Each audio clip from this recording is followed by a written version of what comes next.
Salut à tous, c'est Phil du studio AudioBlend, une petite vidéo pour vous montrer comment exporter votre mix et à quoi prêter attention avant d'envoyer celui-ci au mastering dans notre studio.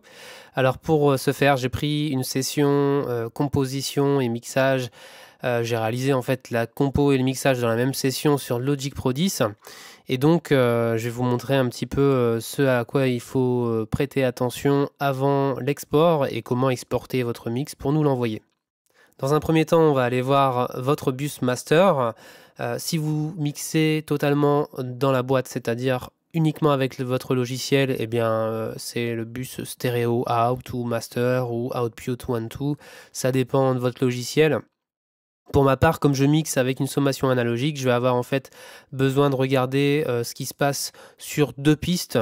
La première, c'est cette piste ici qui s'appelle D-Box RT, qui est en fait le retour dans mon logiciel de ma sommation analogique, qui est faite par le sommateur Dangerous D-Box, sur lequel moi ici j'ai deux plugins.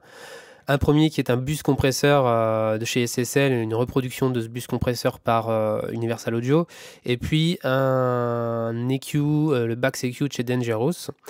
Ces deux éléments qui sont pour moi essentiels à mon mix, et donc du coup ils font partie vraiment du son que j'ai donné à ce mix. Et donc dans l'idéal, je voudrais ne pas les enlever et exporter mon mix avec. De votre côté, si vous avez fait ce même type de traitement ou d'autres traitements, même sur le bus master, mais que vous n'êtes pas sûr en fait des réglages, etc., vous pouvez très bien envoyer une version avec ces traitements et une version sans, et puis on choisira laquelle est plus adaptée pour faire le mastering. Alors moi, ma deuxième piste sur laquelle je vais devoir prêter attention, c'est la piste ici.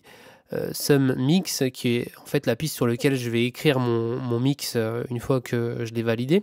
Et sur celle-ci, en fait, j'avais deux limiteurs, un limiteur de chez Brainworks et un limiteur de chez Universal Audio qui me permettait d'augmenter ici de 5 et ici de 6, donc de 11 dB au total mon signal, afin de le faire crocher et puis qu'il soit fort pour éventuellement l'écouter sur un système d'écoute avec d'autres titres à la maison et pouvoir comparer un petit peu à mon mix avec ce qui se fait sur le marché en ayant quand même un son assez fort.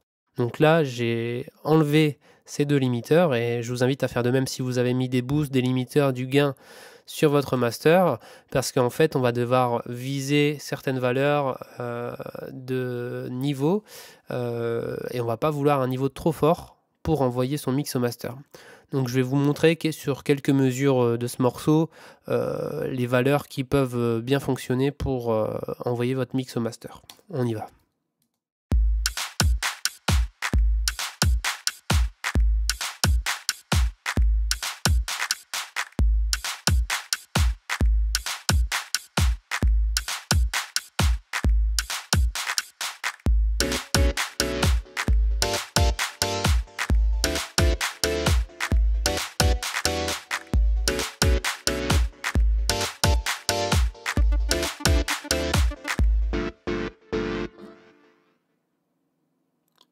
Voilà, donc dans l'idéal, je vous invite à lire toute votre chanson et à regarder un petit peu ce qui se passe sur votre vue-mètre. Alors, l'idéal, c'est d'avoir un vue-mètre qui est équipé à la fois d'une visualisation des pics et des niveaux de crête, donc ce que je vous montrais un petit peu dans cette zone-là, et puis aussi des niveaux ressentis du RMS qui était pour cette chanson-là dans la zone entre moins 18 et moins 15. Les valeurs que vous avez vues sur cette vidéo, elles sont plutôt bonnes pour envoyer un mix au master. Ce qu'on va vouloir, c'est pas taper 0, pas crusher le signal, pas limiter le signal. Au maximum, en pic, on va dire moins 3 s'il faut donner une valeur. Et la zone vraiment de confort pour le niveau moyen, c'est aux alentours de moins 18. Donc si on est un peu en dessous, un peu au-dessus, c'est pas très grave. Mais bon, ça va être vraiment le sweet spot, comme on peut l'appeler, pour envoyer votre mix. Alors une fois que tout ça est fait, que vous avez bien contrôlé votre chanson et que au niveau du volume c'est bon et que votre mix vous plaît bien entendu, et ben vous allez sélectionner le mix du début du morceau jusqu'à la fin, même un petit peu après la fin. Vous pouvez aller sur jusque 4 mesures après la fin pour dire d'avoir bien les traînées de reverb ou de délai, etc. qui pourrait y avoir à la fin de votre mix. Et puis vous allez l'exporter par la fonction d'export traditionnelle de votre logiciel. Donc ici dans Logic, quand on mixe in the box, on va aller sur Bounce, Projet ou Section, On va faire commande B si vous êtes sur Mac avec Logic. Et donc, on va choisir un format de fichier qui va être du WAV ou du AIFF. Surtout pas du MP3 s'il vous plaît. Une résolution, une fréquence d'échantillonnage qui sont les mêmes en fait que votre mix, que votre projet. Donc moi ici dans mon projet, j'ai mixé avec une résolution de 24 bits et une fréquence d'échantillonnage de 48 000 Hz. Donc du coup, eh ben, je laisse ces valeurs, je ne les change pas. Si vous êtes en 16-40-400, eh ben, vous laissez en 16-40-400, etc., etc.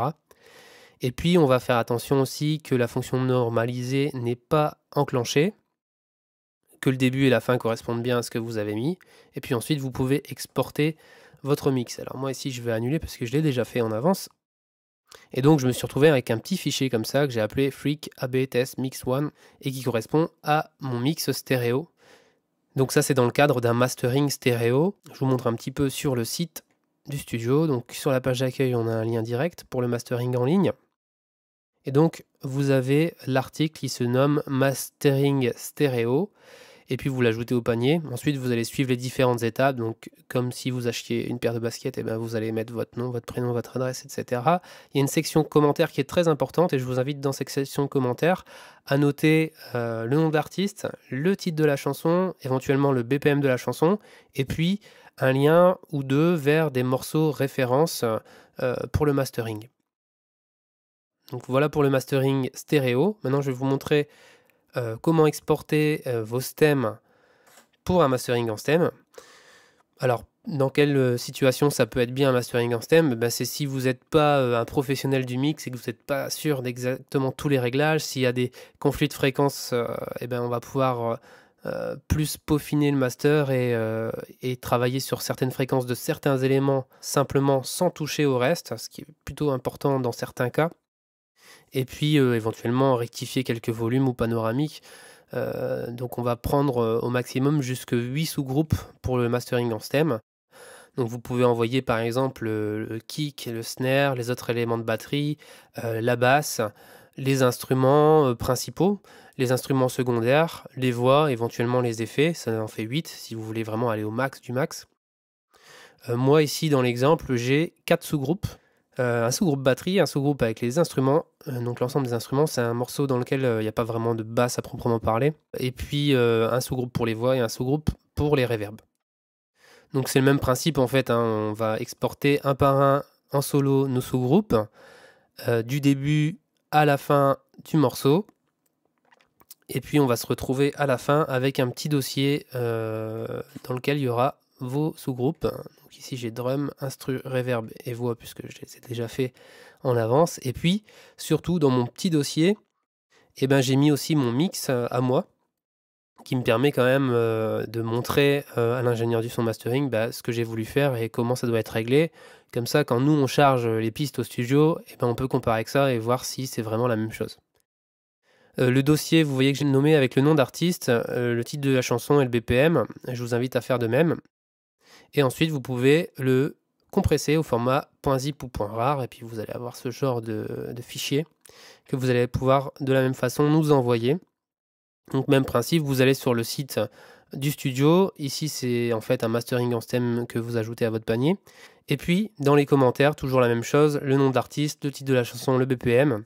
Et puis vous nous envoyez parallèlement votre fichier .rar.zip via WeTransfer ou un autre site de partage de fichiers sur contact@audioblend.fr. Je pense que toutes les indications sont sur cette page ici.